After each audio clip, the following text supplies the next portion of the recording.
সেখানে চিহ্ন কি আছে মা? তবে শোন পুত্র, ঈশ্বরে করে রয়েছে কাঁদলে সিঁদুরের ফোঁটা, আর সেই দিকে হবে ওই লক্ষ্মীদারকে দংশন করিবার ঘাটা।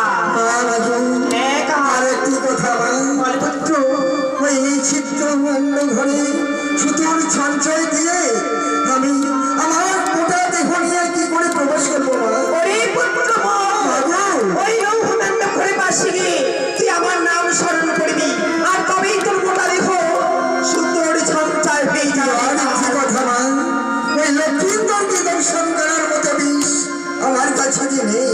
আমি তোকে বিষ প্রদান করিব কাল। এই নে, আজ আমি লক্ষ্মীদাকে দর্শন করার জন্য আজ আমি তোকে 10 তল্য বিষ প্রদান করলাম। আপনার বিষ আমি গ্রহণ করলাম। শেষবারের মতো আর একটি কথা জিজ্ঞাসা করছি মা, বিনা দোষে বিনা অপরাধে ওই সুন্দর জীবনটিকে আমি কি করে দর্শন করবো মা? তবে শোনি কাল, তোকে বিনা দোষে বিনা অপরাধে লক্ষ্মীদাকে দর্শন করতে হবে না কাল। ওই মণ্ডপ ঘরে প্রবেশ করে লক্ষ্মীদারের সর্বাঙ্গে বেরিয়ে পিছনে থাকবে, আর আমি দুখানা মশা সৃষ্টি করে পাঠিয়েছি মণ্ডপ ঘরে।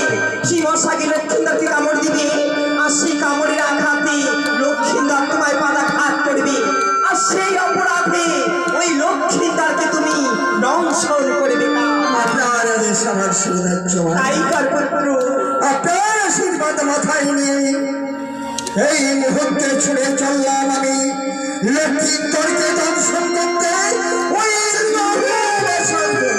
তাই কর। আসতে